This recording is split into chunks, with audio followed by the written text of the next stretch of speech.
the texture of this man's voice has transcended time and eras. I know it for a fact because we are from the same region of Northern California, Heather.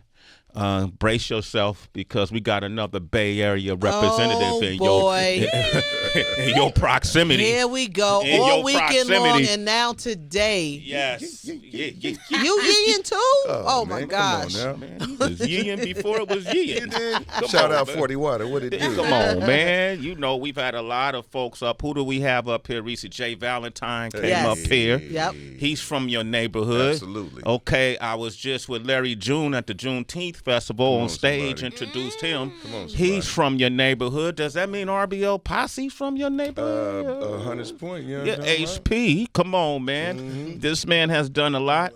I'm really proud of him. You may have seen him in Dreamgirls, Across the Universe, on the movie about the Beatles. His Rebel Soul music project has been incredible. His debut, The Calling, was incredible. Hey. I was there when he was rocking with the Roots, and I didn't know how it happened. Them being from Philly, he being from where we're from. Wow. But I knew that he was stepping in the right directions because simultaneously, King Tech and I were supporting the Roots on 106 KMEL. Where I first heard Proceed. Come on, you somebody. first heard Proceed was on KMEL with Sway and King Yeah, Tech. I'm talking about. Come on. And then this man has sustained throughout the years. And I recently saw him at Yoshi's in East Oakland performing with the one and only Robert Glasper. And I said, listen, why haven't we sat down yet? Amazing.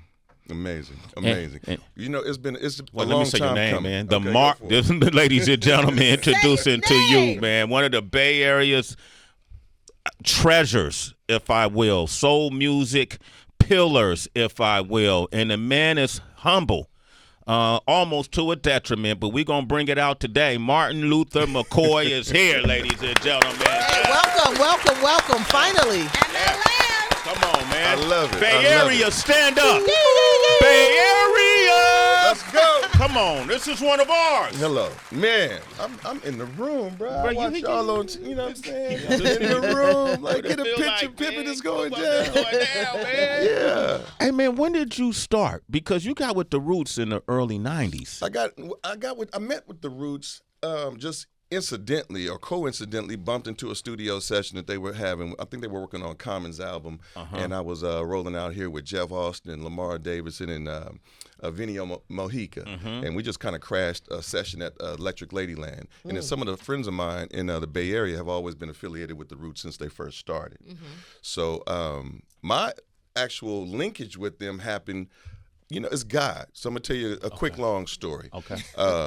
Late 90s, that's when that happened over at Electric Ladyland. So late 90s, I'm trying to figure out how to get back and forth to New York City and just kind of get myself more ingratiated and seen out here.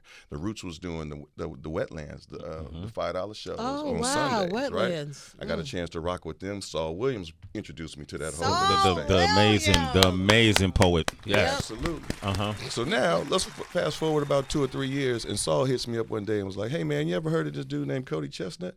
And I was like, nah, why? He was like, 'cause there's a dude on the stage with a flower in his hat singing a song that says, if Mary had my baby girl tonight, I'd name her rock and roll. I was like, what? He was like, yeah, he's coming up to open up for me at this show. You should, come check it out. So me and Cody met that night in San Francisco at a Saul Williams show, and it formed a super brotherhood, should we say. So we started going back and forth to L.A. doing shows with each other. And at the same time, what I didn't know is that Don Ray, Cody's manager at the time, had worked out something with the Roots, and they were about to do a song. And all of that stuff took off. So now Cody's on tour with the Roots, with Badu and whatnot. My grandmother passes in like March or something like that, February, excuse me. And so I go down to Texas, and coincidentally, Cody is opening up for the Roots in Houston. So I'm like, yo, I'm in town. I'm going to come through. So Cody is like, sure, and brings me up on stage. And when he does that, the Roots is kind of like, well, you know, this cat might be cool, because they were about to change guitar players and bass players and whatnot. They were going through some changes. So by the time we get to New York, I wanted to go see Questlove's 60,000 albums collection. Okay. And a mutual friend was like, hey, Quest, I know somebody that wants to audition for guitar. And it was like Martin Luther. He was like, okay, bring him down. So we sat up and talked. And next thing you know, Cody was going back to Atlanta on tour with his album. And I was about to go back to California. And they was like, you want to go overseas for about a week? was like, let me check my calendar. See what I got going you feel on. Me? Yeah. And it was like, yeah, I got a bag, a guitar, and 2 shirts and some shoes. Let's go. So we shot over to Europe, and that turned into like, hey, well, we got this other thing going on in 2 weeks. You want to go to Japan? I was like, Japan? Well, let me check, you know what I'm saying? Let me see yeah. Right. So the thing is, Jeff and I, we were working on releasing my second full-length album, Rebel Soul Music, and we kind of put that on pause and was like, let's check out this Roots thing for a minute. And that turned into like a 3-year, 4-year impasse. Wow. And so I started rocking with them on and off at that point. And we still get up, from time to time.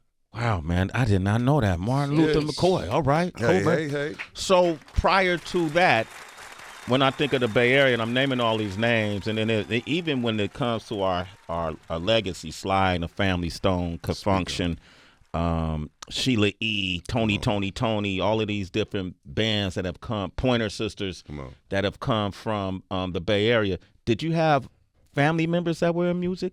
Or what was your entry point? No, my entry point with music would have been my best friend growing up, Aladdin and Pascal. We used to go dance on the Friday nights and do the competitions and, strutting. The breakdancing thing came after, but we was strutting and pop locking and boogalooing. So one day he was like, we should start a group. And it was like, New Edition was out back then. And we had to have 2 or 3 different voices that could cover all of the parts. We had the steps. But I was like, okay, to really get off into this singing thing, somebody is going to have to also take the business side, because we always heard about the fallout, the artists dying penniless, or publishing getting snatched away, and production points, and not really knowing your business. And so my father's an entrepreneur. Shout out to Marshall, Texas. Harold J. McCoy Sr. came from Texas. And when he got to California, black men and women had a hard time self-determining what kind of future we wanted for ourselves. So you had to really work 3 or 4 jobs just to try and get to par, not to get above, but just to get to par. So my spirit is thinking about how to make sure I don't fall into the same traps by studying the information. And I had to make a real hard decision: go off to school or go pursue the dream. And you pursued the dream. I went to school. Oh, damn. I went to Morehouse. Okay. Right? Damn. I like that plot twist. He went to school. Right. All right, give that man a round of applause. He prepared for the dream. Right. Okay. So the whole time that I'm in school, I'm thinking about how to be on both sides, entertainer or entertainment law. Why not have both? So I was writing and working with shout out Randy Rand and some of the other Dallas Austin, different cats, Joy, that were in Atlanta. You just gonna throw Dallas Austin name out? Saying. Joy, come on, these are heavyweights. But see, here's the deal. They weren't then. There was Zetra Smith and her daughter Kim. These are people that were from the Bay Area that I had a relationship with that kind of allowed me to hang around. Okay. So TLC was just forming at the time. Usher was a little dude when I just was in the room checking him out doing his thing. And these people they was into the business back in San Francisco. Shout out Russell Gatewood and the other production partners I was working with. We wanted to form our own music company. So not only was I out in school pursuing education, I was also trying to get that music industry education. Okay. Because some of these conversations with people you just can't have unless somebody brings you into the room. Yes. And I was, like you said, modest. Sometimes I am modest to a fault because I'm not trying to outshine whoever's shining, but I do have a voice. But my voice, I wasn't feeling like it was going to be appropriate to just kind of, sing whatever was popular in the modern era. I needed to speak from the heart or else my voice wouldn't allow me to really share like that. So if I'm going to get in the room in the cypher, I can't do all of the whatever is popular just because it's popular. I just got to speak from what life has shown me as experience and share that with people because that's the kind of family I was raised in. We're going to keep the integrity, first. I love that, man. Martin Luther McCoy here. I'm looking at him. I've watched him his whole career. Yeah, now we get to talk.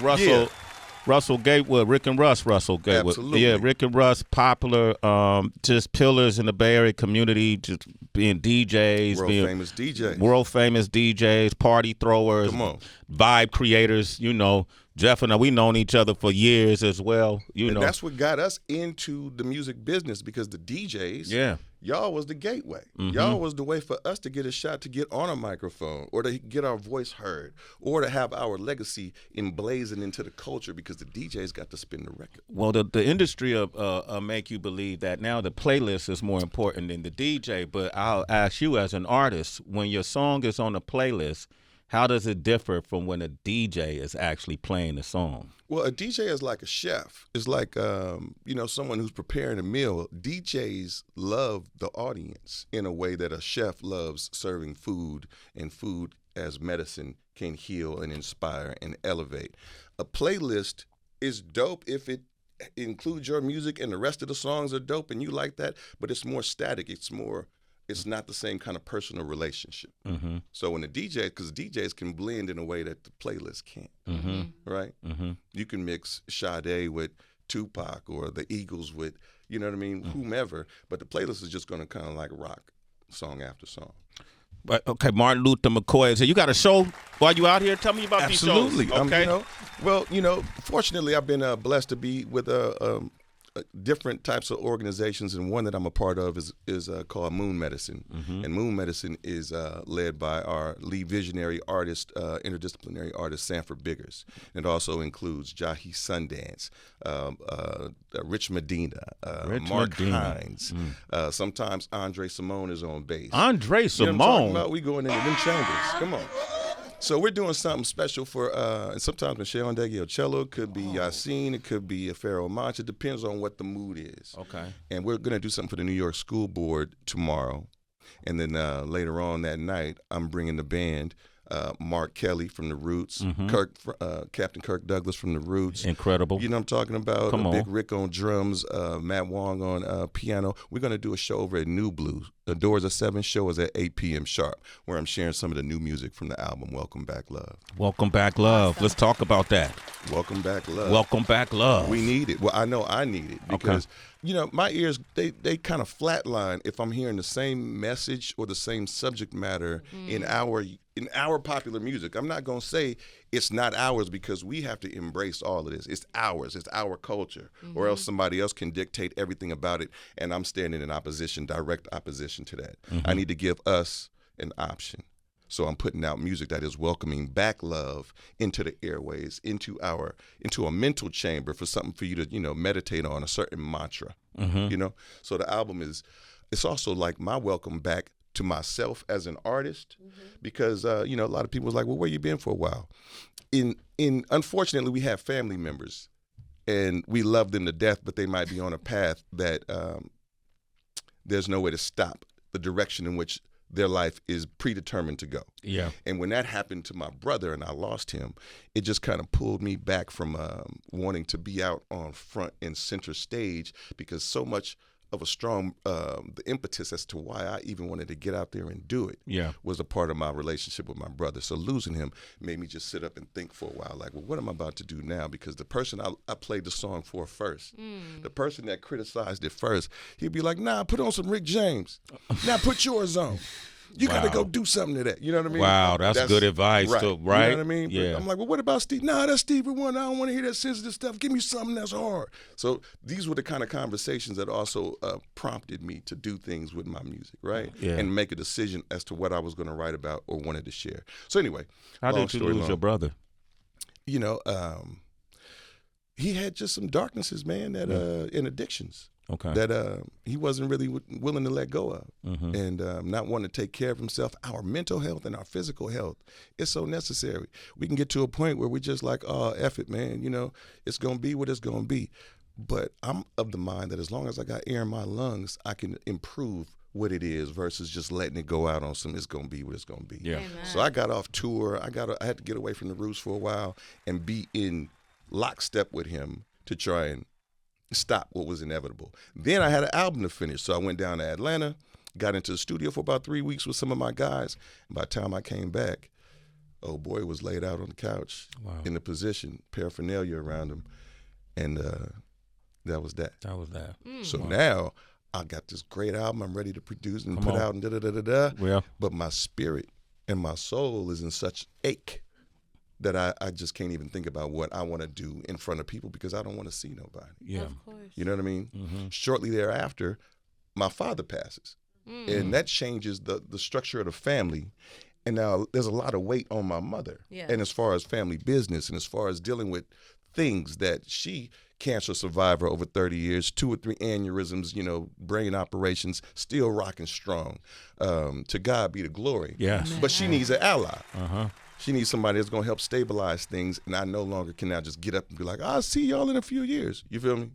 I needed to be there. So those things are now starting or have, leveled out a lot more than they were in the late 2010s and the early something teens. Yeah. So now we're in the 2020s and, welcoming back love. So Let's go. We're going to welcome back love with you. Say your brother name 3 times for me. Let's represent him if you don't mind. H-Mac 007, double extra large. The Sultan of the streets, Harold J. McCoy Jr. We see you, baby. There you go. I love it, man. Okay, give it up for Martin Luther McCoy. Let's play a song, man. You brought this guitar. We got to put it to work.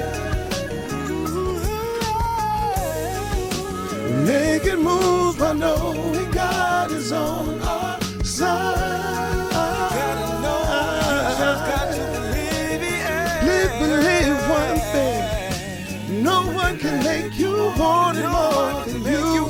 So climb. Hey, but don't you ever, don't give up the spirit of the phoenix. Rise, rise, rise. Woo, baby, you gotta rise. You gotta rise. You gotta rise. Tonight we're gonna feel the spirit of the phoenix rise. You gotta rise. Baby, you gotta rise.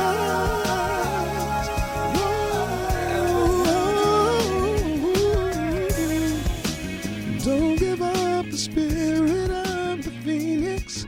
Rise, rise, rise. Don't you ever, don't give up the spirit of the phoenix. Rise.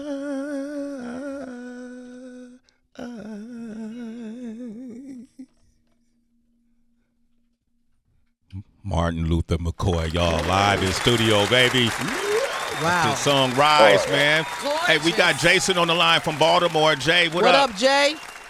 Hey, Jason. Hey, man, Martin Luther McCoy, bro. Y'all, man, you the truth, bro. That took me from the left lane, literally, to the right lane cruising. Literally, I'm on the road, man. That's that, yo. Like, keep doing what you do, homie. Man, I appreciate it. Appreciate the eardrums on this, man. It's music. It's medicine. It's some mystic medicine.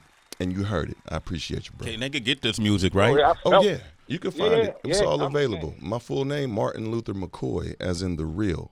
And that's going to be on all your socials and all your streaming platforms. And that song is available, yes. There you go. Jay, you're a citizen, man. Let's wait in the morning. We're going to go to Michigan. We got someone by the name of Martin Luther. Oh, snap. Go ahead, man. For real? Yeah. Yo, what's up, my brother? Hey, salute to that. Y'all You really understand? brothers. Yeah. Well, yeah, that's my real name, Martin Luther as well. I had to call in. You got a fan right now, so keep going. I support you. Keep going, bro. I appreciate you listening, man. Thank you very much. All right, man. You're Yes, a super sir. citizen, brother. Let's wait in the morning. Man, what I like to do, we got Leela Hathaway coming up next. That's your girl, I know, Yeah. right? Y'all work together? We haven't worked together yet, but I'm angling. You know what I'm Okay. saying? I'm trying to, you know what I mean? This is it. This is why I put you in position, King. Very you-like. Very, Because very that's going to be a like. duet for that asterisk. You maybe we understand go me? get her and let you play Let's something see what like happens. It Hey. feels serendipitous. Snoop and Jamie Foxx did it. Hey. God is a guitar. Yeah, I We'll mean, play one of her songs now. cool. All right? You cool with that? Yeah, let's get Let's it. see if we could get her to do something. Layla. What we'll do is let you play and say, hey, Leila, you want to jump on that? I think it'll work. You think it'll work? Yeah. What do y'all think? What the room think? Let's go. She got a song called Black. What is it called? Black Girl? Black. Is it just Black? Off of her new project. It's called Vanta Black. Vanta Black. You know what that is. That's that pigmentation Come on. with no doubt. Now, that's going to define all colors. There it is. That Vanta Black. Here it is.